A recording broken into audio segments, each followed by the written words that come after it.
नमस्कार साथियों, Mahesh Taneja Indian and world history YouTube channel पर एक बार पुनः आपका स्वागत है। आज हम बात करने वाले हैं एक और नए टॉपिक के बारे में।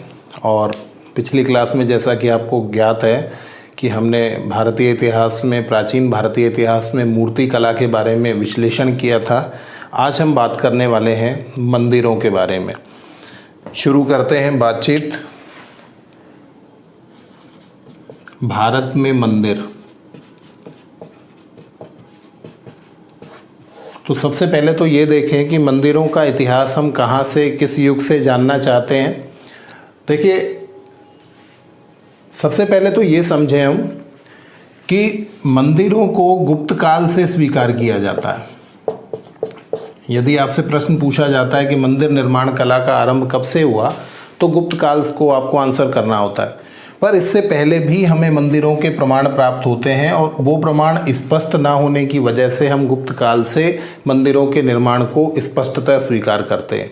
तो आपका आंसर तो गुप्त काल ही होगा। पर आपको बता दें, मौर्य काल में भी कुछ ऐसे प्रमाण प्राप्त हुए हैं जहां से मंदिरों के होने की संभावना व्यक्त की गई है। और यदि हम कहें औदुंबर गणराज्य और पंचाल जो थे, उनके जो सिक्के हैं उन पर भी मंदिर जैसी कुछ संरचनाएं आपको देखने को मिलती हैं। इसका मतलब संभवतः मंदिरों का निर्माण गुप्त काल से पहले ही शुरू हो गया था। परंतु वर्तमान में जब हम अवशेषों की तरफ जाते हैं तो वहाँ पर हम पाते हैं कि गुप्त काल के मंदिर हमें प्राप्त होते हैं।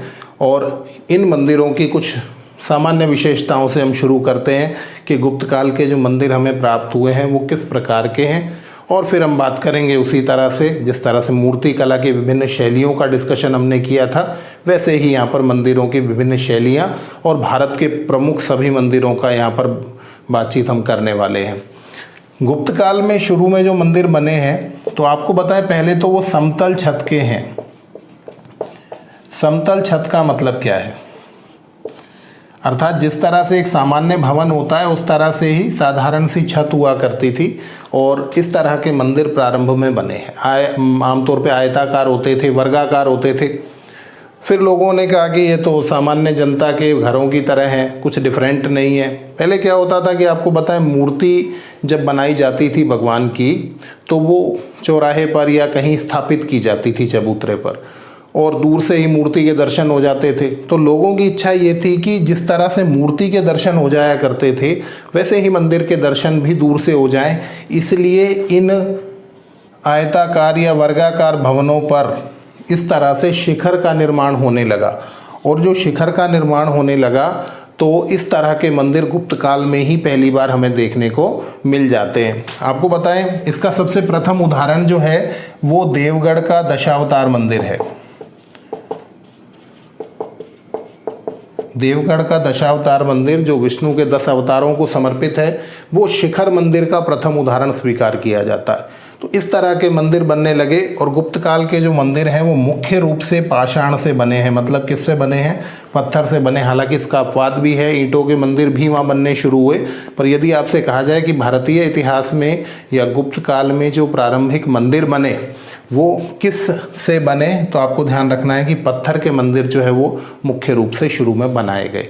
इसके प्रमाण हमें मिल जाते हैं। गुप्त काल के कई मंदिर हमें भग्नावस्था में प्राप्त हुए हैं। देवगढ़ का दशावतार मंदिर है, सिरपुर का लक्ष्मण मंदिर है, भूमरा का मंदिर है ना, नचना कुठार का मंदिर है, तिगवा का मंदिर है। तो इस तरह के मंदिर जहाँ हम डिस्कशन करेंगे गुप्त काल में, तो वहाँ इसका डिटेल कर लेंगे।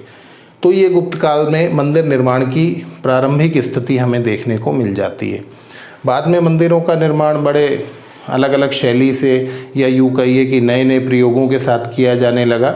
और जब मध्यकालीन भारतीय इतिहास तक हम पहुँचते हैं तो वहाँ पर हम स्पष्ट रूप से मंदिरों की 3 शैलियाँ और उसके अंदर बहुत सारी उपशैलियाँ देखते हैं।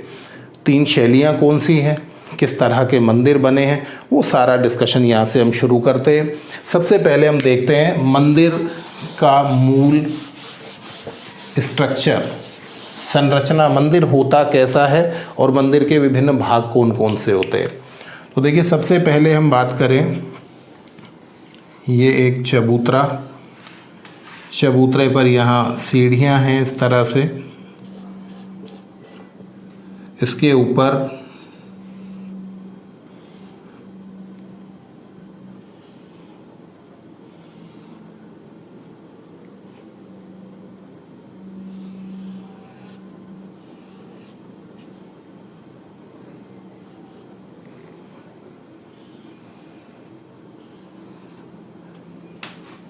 देखिए, शुरू करते हैं बात को। इस स्ट्रक्चर को आप देखिए, ये चबूतरा है जिस पर एक मंदिर का निर्माण हुआ है, इसे अधिष्ठान कहा गया है, अधिष्ठान। और आपको बता दें कि उत्तर भारत के मंदिरों में ही मुख्य रूप से ये मिलता है। इसे जगती भी कहा जाता है। जिस चबूतरे पर मंदिर का निर्माण कराया गया वो क्या कहलाता है, वो अधिष्ठान या जगती कहलाता है। इसके बाद देखिए, ये है गर्भगृह, गर्भगृह जहाँ पर मूर्ति स्थापित की जाती है। आपको ध्यान रखना है, जहाँ मूर्ति स्थापित की जाती है, जो मुख्य देवता की मूर्ति स्थापित की जाती है, उसे गर्भगृह कहा जाता है। और आमतौर पर ये आयताकार, वर्गाकार मिले हैं और बाद में कुछ गोलाकार भी मिले हैं, या यूँ कहिए बेलनाकार भी मिले हैं। इस गर्भगृह के ऊपर जो ये एक आपको स्ट्रक्चर दिखाई दे रहा है, इसे शिखर कहा जाता है। और दक्षिण भारत में चोल साम्राज्य में इसी को विमान के नाम से भी बुलाया गया। ठीक है, शिखर या विमान क्या होता है? गर्भगृह के ऊपर जो बहुत ऊंचाई तक एक अलग से खंड बना होता है, उसे शिखर या विमान के रूप में जाना जाता है। और आपको एक चीज़ का और ध्यान रखना, यहीं से हम बात कर लें कि यदि गर्भगृह से थोड़ा सा बाहर निकलकर शिखर का निर्माण शुरू होता है तो इस स्थान को या इस स्थिति को रथ कहा जाता है। रथ क्यों कहा जाता है, एक बार हम यहाँ से समझने की कोशिश करें। आमतौर पे आपने रथ के बारे में देखा होगा कि यहाँ घोड़े हैं और इस तरह से, और रथ का ये कुछ भाग निकला हुआ होता है, एक शेड सी वहाँ पर बनती है, और इस वजह से तो ये यदि गर्भगृह से बाहर की ओर निकला हुआ थोड़ा सा स्ट्रक्चर है तो उसे रथ कहा जाता है। तो ये भी आप ध्यान रख लेंगे स्थानीय शैली में। इसके ऊपर देखिए, ये आंवले की तरह एक संरचना देखने को मिलती है जिसे आंवला ही कहा जाता है, मतलब आमलक कहा जाता है। ठीक है, तो शिखर के ऊपरी भाग पर आमलक होता था और इस आमलक के ऊपर एक कलश हुआ करता था। कलश मतलब मटका। ठीक है, तो आपको समझ में आ रहा होगा। सबसे पहले अधिष्ठान, अधिष्ठान पर गर्भगृह, गर्भगृह के ऊपर रथ, उसके ऊपर शिखर या विमान, उसके ऊपर आमलक, आमलक के ऊपर कलश। और इसके अलावा दो तीन चीज़ें और। कौन सी दो तीन चीज़ें? गर्भगृह के सामने की जो स्थिति है वहाँ पर एक बड़ा बरामदा हुआ करता था जहाँ बैठकर लोग या जहाँ खड़े होकर लोग प्रार्थना करते थे, पूजा करते थे, और इस स्थान को मंडप कहा गया। आमतौर पर ये जो मंडप था या ये जो बरामदा था, ये 4 पिलर्स पर खड़ा होता था। शादी में भी आप लोग देखते हैं कि 4 पिलर्स स्थापित करके जहाँ फेरे कराए जाते हैं उसे मंडप कहते हैं। तो मंडप से अभिप्राय यही है कि वो 4 पिलर्स पर खड़ा होता था और लोग यहाँ रुककर पूजा आराधना किया करते थे, तो ये मंडप कहलाता है। ठीक है, इसके बाद इसके सामने, सब जगह तो नहीं परंतु कुछ मंदिरों में आपको एक छोटे बरामदे का स्वरूप इससे कुछ कम हाइट का देखने को मिलेगा और इसे अर्ध मंडप कहा गया। इसे अर्ध मंडप कहा गया। तो मंडप और अर्ध मंडप भी आपको समझ में आ गए होंगे। जो बड़ा बरामदा है वो मंडप कहलाता है, जो छोटा बरामदा है वो अर्ध मंडप कहलाता है।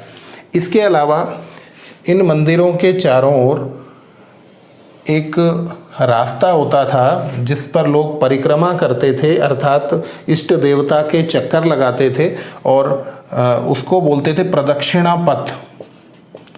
प्रदक्षिणा पथ, ये भी आपको ध्यान रखना है। उसके अलावा कुछ स्थानों पर मंदिर की एक बहुत बड़ी बाउंड्री आपको देखने को मिल जाएगी। इस तरह से बहुत बड़ी बाउंड्री, वो वृत्ताकार हो सकती है, वो आयताकार हो सकती है। और इस बाउंड्री के अलावा एक भव्य प्रवेश द्वार आपको देखने को मिल सकता है। यहाँ पर एक भव्य प्रवेश द्वार मिलेगा और उस प्रवेश द्वार को दक्षिण भारत के मंदिरों में गोपुरम कहा गया। कहा जाता है कि गाय के समान मुख वाला होता था, बहुत सजावटी और भव्य होता था, तो इसे क्या कहा जाता था? तो इसे गोपुरम कहा जाता था। ठीक है, तो ये मंदिर का एक बेसिक स्ट्रक्चर जो हमें बात कर लेनी चाहिए थी, ये आपके सामने है। एक बार आप इसको देख लेंगे तो आपको समझ में आ जाएगा कि हमारा डिस्कशन किस तरह से आगे बढ़ने वाला है। चलिए आगे बढ़ते हैं। मंदिर का स्ट्रक्चर आपने देख लिया। अब आप देखेंगे विभिन्न राजवंशों ने कौन कौन सी विशेषताओं को ग्रहण करते हुए मंदिरों का निर्माण कराया था। चलिए बढ़ते हैं और बढ़कर बात करते हैं मंदिर निर्माण की 3 शैलियों की। देखिए, मंदिर निर्माण की भारत में 3 प्रमुख शैलियां हैं। उप शैलियां बहुत सारी हैं और कौन कौन सी हैं तो नागर शैली, द्रविड़ शैली और इसके बाद बात करें तो वेसर शैली। ये 3 मुख्य शैलियां हैं। कौन कौन सी? नागर शैली, द्रविड़ शैली और वेसर शैली। और मैं इनका स्थान निर्धारित करूं तो ये उत्तरी भारत, इसका स्थान निर्धारित करें तो दक्षिणी भारत, और ये लगभग मध्य भारत। हालांकि दक्षिण तक भी इसका प्रसार आपको देखने को मिल जाएगा, पर मोटे तौर पर हम इसे मध्य भारत कह सकते हैं। आपको एक चीज़ का और ध्यान रखना है, यहाँ पर एक उपशैली का जिक्र मैं कर लूँ, पंचायतन शैली। एक बार एग्जाम में पूछा गया था पंचायतन शैली का संबंध है मंदिर निर्माण से, मूर्ति निर्माण से। तो जिस गर्भगृह में हम मुख्य देवता की मूर्ति स्थापित करते हैं, यदि उस मुख्य देवता के अलावा उसी के विभिन्न स्वरूपों या कम महत्वपूर्ण देवताओं को या अन्य महत्वपूर्ण देवताओं को यदि 4 कोनों में स्थापित कर दिया जाए, देखिए मुख्य देवता तो मिड में आप स्थापित कर ही रहे हैं, उसके अलावा 4 कोनों में 4 देवताओं को और यदि आप स्थापित कर देंगे तो इसका मतलब ये 5 देवता हो जाएंगे। और इस तरह की परिस्थिति को पंचायतन शैली के नाम से जाना जाता है। ठीक है, तो ये भी आपको ध्यान रखना है कि पंचायतन शैली का संबंध मंदिर निर्माण कला से ही है। ठीक है, अब आगे बढ़ते हैं और इन 3 शैलियों को आपस में कंपेयर करने की कोशिश करते हैं। देखिए, नागर शैली के जो मंदिर हैं उनके अंदर क्या बेसिक चीज़ें हैं, मैं आपको एक हल्का सा स्ट्रक्चर बना के दे दूंगा तो उससे भी आपको कुछ पता लग जाएगा। नागर शैली के जो मंदिर हैं वो उत्तर भारत के हैं और आप इसको हिमालय से लेकर विंध्य क्षेत्र तक स्वीकार कर सकते हैं। ठीक है, इन मंदिरों की विशेषताएं, सबसे पहले जो ये शिखर है ये रेखीय या वक्र शिखर मिलेगा। वक्र शिखर अभिप्राय क्या हुआ? मतलब ये एक सीधी रेखा में या वक्र रेखा में आपको प्राप्त हो रहा है, मतलब इसमें कोई तोड़ मोड़ नहीं है, सीधा सीधा है ये। तो इसे रेखीय या वक्र शिखर के नाम से हम आपको बता दें कि नागर शैली के मंदिर मुख्य रूप से प्राप्त हुए हैं। दूसरा, इन मंदिरों के अंदर चतुष्कोणीय शिखर है। चतुष्कोणीय शिखर ये क्या होता है? देखिए, ये जो गर्भगृह है इस गर्भगृह के 4 कोने हैं और जब 4 कोनों से एक एक कोना ऊपर की ओर इस तरह से 1, 2, 3 और 4 चारों तरफ से जब एक एक कोना ऊपर जाकर जॉइंट हो जाएगा तो ये चतुष्कोणीय शिखर के नाम से भी जाना जाएगा। तो ये भी इसकी एक मुख्य विशेषता है। उसके अलावा बात करें तो जिसे हमने अधिष्ठान कहा था वो आपको मुख्य रूप से उत्तर भारत के या नागर शैली के मंदिरों में ही प्राप्त होंगे। अधिष्ठान कहाँ मिलेंगे आपको? उत्तर भारत के मंदिर में मिलेंगे।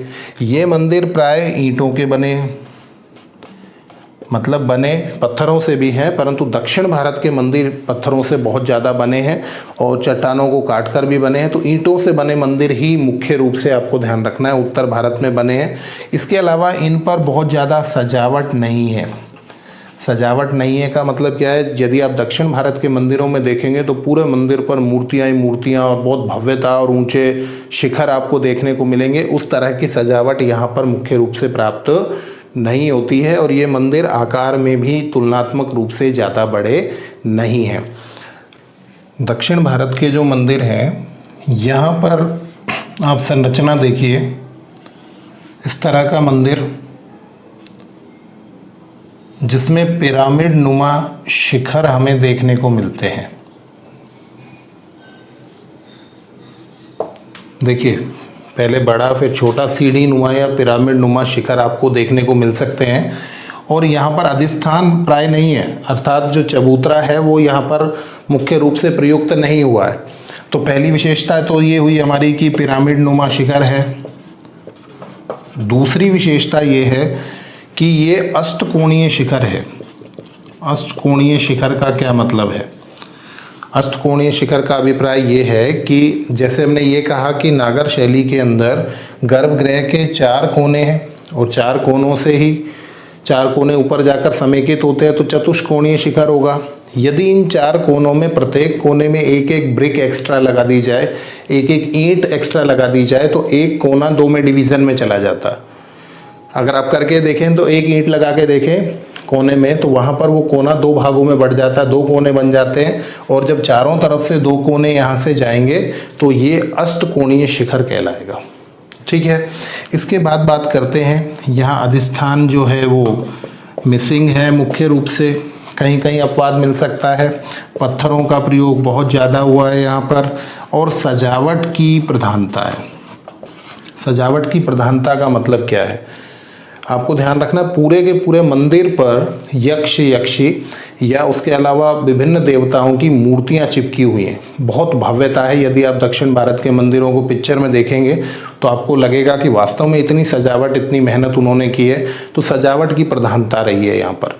और सजावट का ही संदर्भ आपको बताएं, वैसे आमतौर पर गर्भगृह जो होता है, गर्भगृह के गेट पर भी आपको बताएं मकर वाहिनी गंगा और कच्छप वाहिनी यमुना का चित्रण मुख्य रूप से हुआ है। पर यहाँ तो पूरे के पूरे मंदिर में ही आपको इस तरह के देवी देवता और यक्ष यक्षी के चित्रांकन या उभरी हुई मूर्तियाँ देखने को मिल जाएंगी। इसके अलावा दक्षिण भारत के मंदिरों में आपको गोपुरम देखने को मिलेगा। गोपुरम क्या होता है? अभी आपको बताया हमने कि जो दक्षिण भारत के मंदिरों का जो प्रांगण है, उसका जो प्रवेश द्वार है वो बहुत भव्य बनाया जाता था और उस प्रवेश द्वार को गोपुरम के नाम से जाना जाता था। तो ये बड़ी विशेषता रही है दक्षिण भारत के मंदिरों की। तो ये तुलना हो गई। इस दक्षिण भारत के मंदिरों का यदि हम क्षेत्र देखें तो ये कृष्णा नदी से दक्षिण में है, और यदि हम तुलना करें बेसर शैली से तो विंध्य से लेकर कृष्णा तक का जो क्षेत्र है वो बेसर शैली के लिए मुख्य रूप से माना जाता है। हालांकि इसके अपवाद आपको सब जगह मिल जाएंगे। उत्तर भारत में भी कहीं कहीं द्रविड़ शैली के मंदिर प्राप्त हो जाते हैं। तो ये विशेषताएं, पर मुख्य रूप से वो आपको द्रविड़ शैली दक्षिण में ही मिलेगी। चलते हैं तीसरी शैली की तरफ बात करते हुए। बेसर शैली क्या है? तो आपको बताएं, इन दोनों का मिक्सचर है, दोनों का मिश्रण है। और मिश्रण किस प्रकार से है? बेसर शैली के जो मंदिर हैं उनमें मूल संरचना तो ये तो मिलेगी आपको नागर शैली की, परंतु इसमें सजावट जो मिलेगी आपको वो मिलेगी द्रविड़ शैली की। इसका मतलब क्या हुआ? मूल संरचना लगभग इसी तरह की होगी और उसमें बहुत बड़े शिखर नहीं होंगे, चतुष्कोणीय शिखर ही आपको देखने को मिलेंगे। पर उसमें जो सजावट है, जो भव्यता स्थापित करने की कोशिश की गई है, वो किस शैली से ली गई है? वो द्रविड़ शैली से, और इसलिए दोनों का जो मिक्सचर है वो बेसर शैली के नाम से जाना जाता है। आपको ध्यान रखना है कि चालुक्य और होयसल राजाओं के जो मंदिर हैं वो इस शैली में आते हैं और इन्हें बेसर शैली के मंदिर मुख्य रूप से स्वीकार किया जाता है। तो ये भी आपको ध्यान रखना है कि ये तीसरी शैली हमारे सामने आई जिसे बेसर शैली के नाम से जाना जाता है। तो ये मंदिर निर्माण की 3 प्रमुख शैलियां भारत में स्थापित हुई। अब प्रमुख मंदिर और देख लेते हैं हम कि कौन कौन से मंदिर ऐसे रहे हैं जो इन शैलियों के प्रमुख मंदिर हैं, और भारत में कौन से राजाओं द्वारा स्थापित हुए जो बहुत इंपॉर्टेंट होंगे, उन पर हम डिस्कस कर लेंगे। और कहाँ पर है इनका मुख्य क्षेत्र, कौन कौन सा है। चलिए शुरू करते हैं नागर शैली के मंदिरों से।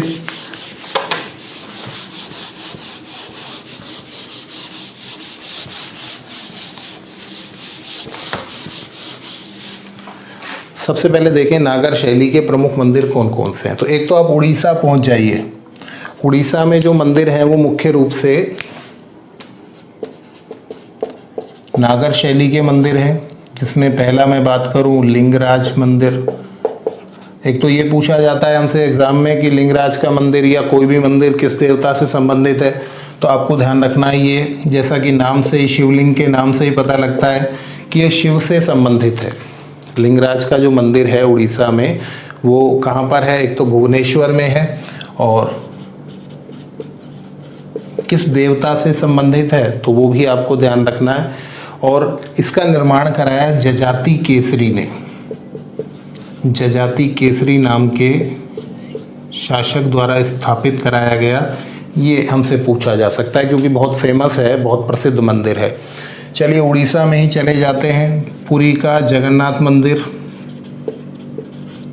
और जगन्नाथ मंदिर है तो डेफिनेटली किसको समर्पित है, ये कृष्ण को समर्पित है, ठीक है। और इसके स्थापित करने वाले कौन है, इसकी स्थापना किसने की है, तो अनंत वर्मन चोड़गंग। क्या नाम है, अनंत वर्मन चोड़गंग, अनंत वर्मन चोड़गंग नाम के शासक ने स्थापित कराया। और मैं कहूँगा कि सबसे ज़्यादा इम्पोर्टेंट है ये, अगर हम एग्ज़ाम की दृष्टि से देखेंगे तो पूछा जाता है।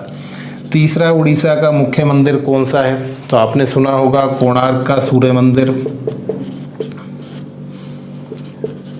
कौन से देवता का है, सूर्य का। यहाँ पर क्या है, मंदिर समुद्र तट पर बना है और इस तरह से बना हुआ है कि उसका पूरा का पूरा मंदिर एक रथ के आकार सा लगता है, और ऐसा लगता है कि जो सूर्य के घोड़े हैं वो उस रथ को ले जाने की कोशिश कर रहे हैं, खींचने का प्रयास कर रहे हैं। तो कोणार्क का सूर्य मंदिर जो है ये बहुत फेमस है, और गंग शासक नरसिंह देव फर्स्ट के द्वारा स्थापित कराया गया। तो ये तीनों ही आपको मुख्य रूप से ध्यान रखने हैं, ये बहुत फेमस रहे हैं भारतीय इतिहास में, तो इनको आपको ध्यान रखना है। इसके अलावा देखें हम कौन से मंदिर हैं जो हमें उत्तर भारत में देखने को मिलेंगे और बहुत महत्वपूर्ण है। तो इनमें देलवाड़ा के मंदिर आपको ध्यान रखना है। देलवाड़ा या देलवाड़ा जिसे हम कहते हैं, ये माउंट आबू, सिरोही राजस्थान, सिरोही राजस्थान। यहाँ पर आपको 2 मुख्य मंदिर देखने को मिलेंगे। वैसे तो 5 मंदिरों का एक बड़ा समूह है, उनमें से जो प्रसिद्ध मंदिर हैं उनमें से कौन कौन से हैं तो आपको ध्यान रखना है। एक तो विमल वसही और एक लूण वसही, ये 2 प्रसिद्ध हैं। विमल वसही के बारे में आपको बताएं, ये ऋषभ देव जी का है, जैन मंदिर है, ठीक है, जिसे हम आदिनाथ भी कह सकते हैं, आदिनाथ का प्रसिद्ध मंदिर है। और जो लूण सही है या लूण वसही है, ये मंदिर प्रसिद्ध रहा है, और ये नेमिनाथ जी का मंदिर है, ये भी जैन मंदिर है नेमिनाथ जी का। और वास्तुपाल और तेजपाल नाम के 2 भाइयों ने ये स्थापित कराया। संगमरमर का बहुत भव्य यहाँ पर प्रयोग हुआ है, बहुत अच्छी नक्काशी तक्षण कला आपको देखने को मिलती है, और ये प्रसिद्ध मंदिर रहे हैं। उत्तर भारत की यदि हम बात करें, नागर शैली की यदि हम बात करें, तो ये बहुत इम्पोर्टेंट रहे हैं। इसके अलावा बात करते हैं खजुराहो की, और खजुराहो एमपी में आप लोग जानते हैं कंदरिया महादेव का मंदिर, कंदरिया महादेव का मंदिर बहुत प्रसिद्ध रहा है। और इस मंदिर का जो निर्माण है वो यशोवर्मन ने कराया। कंदरिया महादेव का जो मंदिर है उसका निर्माण यशोवर्मन ने कराया, और ये भी बहुत प्रसिद्ध मंदिर है यदि हम नागर शैली के मंदिरों की बात कर रहे हैं तो, इसका भी आपको ध्यान रखना है। तो ये कुछ प्रसिद्ध मंदिर हैं जिसका आपको ध्यान रखना है। और एक और मंदिर का लास्ट डिस्कशन कर लेते हैं, मोढेरा या मोढेरा, ये आजकल एग्ज़ाम में पूछा जाने लगा है। मोढेरा गुजरात का सूर्य मंदिर, और इसका निर्माण कराया भीमदेव फर्स्ट या भीम फर्स्ट, जो सोलंकी शासक हैं, चालुक्य शासक हैं, उन्होंने कराया। ये भी हमारे लिए बहुत इम्पोर्टेंट होने वाला है। तो ये सारे के सारे मंदिर जो हैं ये नागर शैली के मंदिर हैं और उत्तर भारत के सबसे प्रसिद्ध मंदिर हैं। तो किसी भी एग्ज़ाम के लिए आपको इनके बारे में जानकारी निश्चित रूप से हो जानी चाहिए, ठीक है, हो जाएगा कंफर्म। अब चलते हैं दक्षिण भारत में, और भाई भव्यता वहाँ आपको देखने को मिलनी है, प्रसिद्ध मंदिर वहाँ आपको देखने को मिल जाएंगे, दक्षिण भारत के द्रविड़ शैली के मंदिर। चलिए शुरू करते हैं। मैं यहाँ राजवंशों के हिसाब से आपको डिस्कस में लेके जा रहा हूँ। एक तो आपको ध्यान रखना है कि पल्लव राजवंश के शासकों द्वारा जो मंदिर बनवाए गए उन पर एक नज़र डाल लेते हैं। एक तो आपको पहले ये ध्यान रखना है कि पल्लव राजवंश जो है वो अपने मंडपों के लिए प्रसिद्ध है। यहाँ मैं कंपेयर कर देता हूँ आपको। पल्लव राजवंश अपने मंदिरों में मंडप के लिए, अर्थात जो बरामदा बनाया जाता था वो उसके लिए बहुत प्रसिद्ध रहा है। यहीं मैं तुलना कर दूँ कि जो चोल हैं वो अपने विमान के लिए प्रसिद्ध रहे हैं। विमान का मतलब शिखर, ऊंचे विमान इनकी विशेषता रहे हैं। और यदि मैं पांड्यों की बात करूं, यहाँ पर पांड्य शासकों की बात करूंगा, तो आपको ध्यान रखना है कि इनके गोपुरम बहुत प्रसिद्ध रहे हैं। ये डायरेक्ट क्वेश्चन भी हमसे पूछा जाता है कि किसकी कौन सी विशेषता है, तो आप ध्यान रखेंगे पल्लवों के मंडप प्रसिद्ध हैं, चोलों के विमान प्रसिद्ध हैं और पांड्य शासकों के गोपुरम प्रसिद्ध हैं। अब देख लेते हैं कुछ मंदिरों के बारे में। देखिए, पल्लव शासकों में एक तो प्रसिद्ध मंदिर रथ मंदिर है, और एग्ज़ाम में बहुत पूछा जाता है कि रथ मंदिरों का निर्माण किन शासकों द्वारा कराया गया, और किन शासकों में भी आपको बताएं इस शैली का जो प्रारंभ है वो किसके द्वारा कराया गया, तो नरसिंह वर्मन फर्स्ट के रथ मंदिर प्रसिद्ध हैं भारतीय इतिहास में। ये आपको ध्यान रखना है कि पूरा का पूरा मंदिर ही एक रथ के आकार का है, और वहाँ पर कभी राजा की मूर्ति, कभी देवता की मूर्ति स्थापित मिलती है। 8 प्रमुख रथ मंदिर रहे हैं फेमस, और जो महाभारत की कथा पर आधारित हैं। तो वो पल्लव जब हम पढ़ेंगे तो वहाँ इस पर हम डेप्थ में जाएंगे, डिस्कस करेंगे।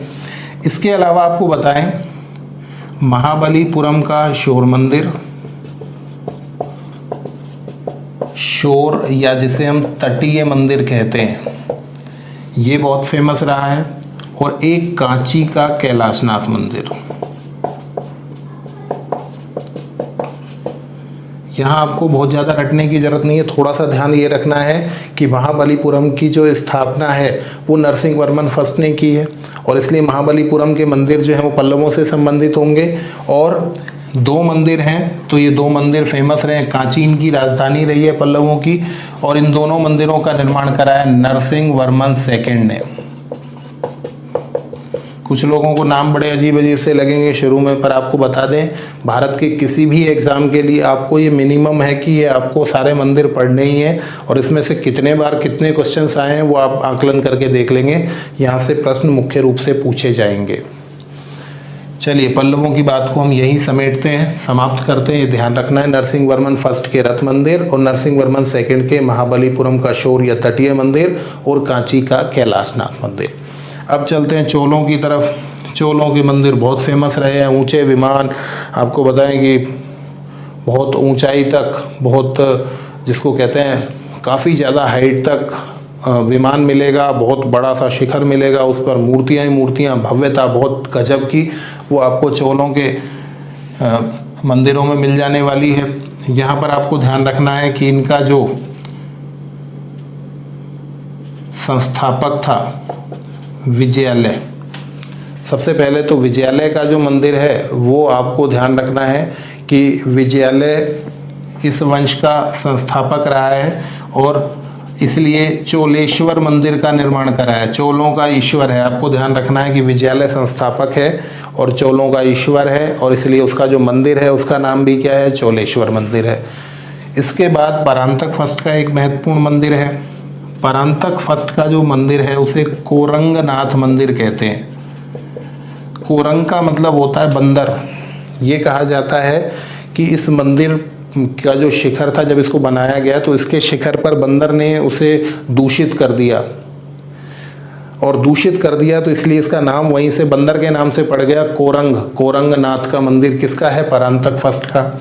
इसके अलावा आपने नाम सुना होगा राजराजा फर्स्ट का, बहुत फेमस एक मंदिर बनाया जिसे बृहदेश्वर का मंदिर या राजराजेश्वर का मंदिर कहा जाता है।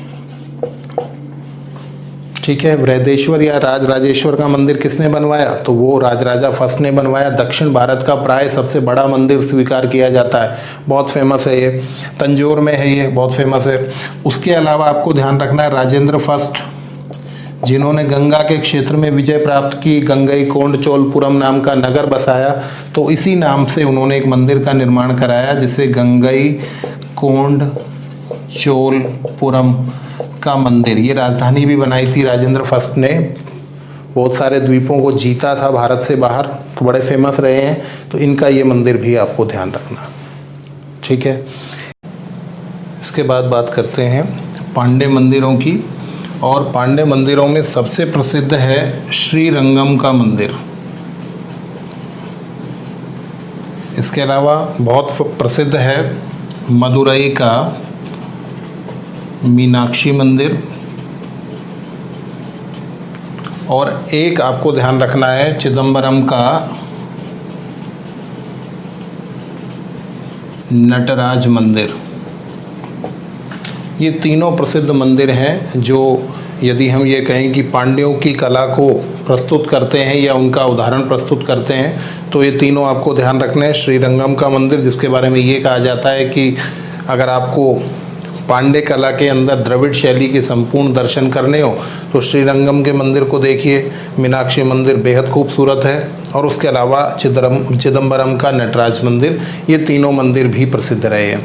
अब आप देख चुके हैं, पल्लवों के मंदिर हमने बात की, चोलों के मंदिरों की बात की, हमने पांड्य के मंदिरों की बात की। इसके अलावा एक शॉर्ट बातचीत आपकी राष्ट्रकूटों के बारे में भी कर सकते हैं। राष्ट्रकूटों के मंदिर हैं वो भी द्रविड़ शैली के बने हैं, और द्रविड़ शैली के इन मंदिरों में आपको ध्यान रखना है कि अजंता और एलोरा मुख्य रूप से ध्यान रखने होंगे।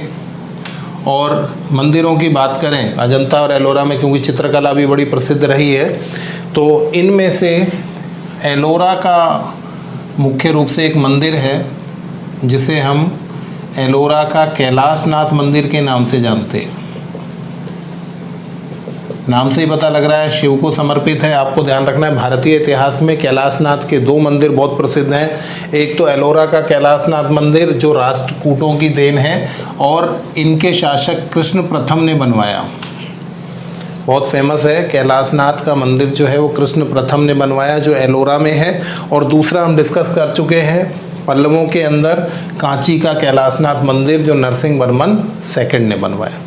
तो ये दोनों ही आपको बहुत इंपॉर्टेंट ध्यान रखने हैं, और दोनों ही द्रविड़ शैली के विस्तृत विशद उदाहरण हैं, महत्वपूर्ण उदाहरण हैं। तो ये कैलाशनाथ मंदिर आपको विशेष रूप से ध्यान रखना है, जिसका संबंध राष्ट्रकूटों से है। तो ये द्रविड़ शैली के मुख्य मंदिर हैं। मैं फिर आपसे एक बार कह दूं कि ये जितने भी मंदिर हम यहाँ डिस्कस करके जा रहे हैं, भारतीय इतिहास में 95% तक क्वेश्चंस यहीं से पूछे गए हैं। इससे बाहर जनरली नहीं पूछा जाता है, तो आप इन्हीं को व्यवस्थित कर लेंगे तो शायद बहुत जानकारियाँ पर्याप्त हो जाने वाली हैं आपकी। चलिए अब अंतिम शैली के कुछ मंदिरों की बात कर लेते हैं। और वो अंतिम शैली हमारी कौन सी थी? तो बेसर शैली थी।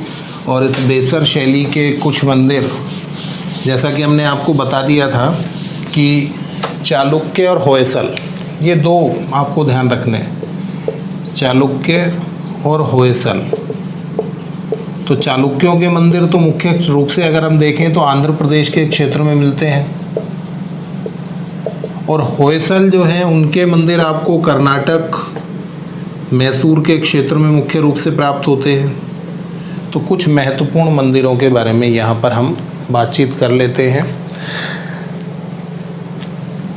चालुक्य मंदिरों को देखिए, कौन कौन से मंदिर हमारे लिए फेमस हैं। एक तो हैदराबाद के अंदर दो मंदिर फेमस हैं आपके, ये आपको ध्यान रखने हैं। एक तो है इत्तगी मंदिर, इत्तगी मंदिर ये बहुत फेमस रहा है। और इसके अलावा बल्लेश्वर का मंदिर,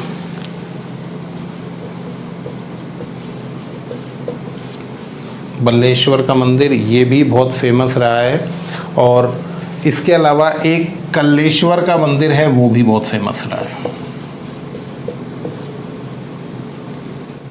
ये तीन आपको ध्यान रखने हैं, दो की जगह मैंने दो कहा, तीन ध्यान रखने हैं। और आपको बता दें कल्लेश्वर का जो मंदिर है वो इस शैली का आरंभिक मंदिर माना जाता है। आरंभिक रूप से पेसर शैली के मंदिरों में इसकी गणना की जाती है। तो बल्लेश्वर मंदिर, कल्लेश्वर मंदिर और इत्तगी मंदिर, ये प्रसिद्ध मंदिर रहे हैं जिसके बारे में आपको ध्यान रखना है। उसके अलावा होयसल की बात करें, होयसल राज्य की, तो हेलेविड का होयसलेश्वर मंदिर बहुत फेमस है। होयसलेश्वर मंदिर किस शैली का है, तो आपको ध्यान रखना है ये वेसर शैली का मंदिर है। ये भी हमारे लिए इम्पोर्टेंट है। और इसके अलावा चालुक्य शैली में एक मंदिर और आपको ध्यान रखना है, मल्लिकार्जुन मंदिर। मल्लिकार्जुन मंदिर ये भी प्रसिद्ध रहा है, तो इसका भी आपको ध्यान रखना है। तो ये मुख्य मंदिर हैं जिसके बारे में आपको ध्यान रखना है कि ये सारे के सारे किस शैली के हैं, तो ये बेसर शैली के मंदिर हैं। कौन कौन से बात की हमने, हैदराबाद के इत्तगी मंदिर, कल्लेश्वर मंदिर, ये उतना फेमस नहीं है, फिर भी आपको ये दोनों तो ध्यान रखनी है, कल्लेश्वर और इत्तगी मंदिर। उसके अलावा मल्लिकार्जुन मंदिर, ये भी चालुक्यों के मंदिर हैं। और होयसलों का, हेलेविड का होयसलेश्वर मंदिर सबसे ज़्यादा प्रसिद्ध है। तो ये वेसर शैली के मुख्य मंदिर हैं जो आपको ध्यान रखने हैं। तो आज हमने बात की मंदिर निर्माण की 3 शैलियों की। उपशैली की बातचीत आपको ध्यान रखना है कि बहुत सारी उपशैलियाँ भी है, जैसे उड़ीसा की है, जैसे राजस्थान में भी काफ़ी सारी गुर्जर प्रतिहारों की शैली, और इसके कई डिविजन्स आपको मिल जाएंगे। परंतु मुख्य शैलियों की बात हमने आज की, नागर शैली, द्रविड़ शैली और वेसर शैली, और उससे संबंधित मुख्य मंदिरों की बातचीत यहाँ पर कंप्लीट की गई।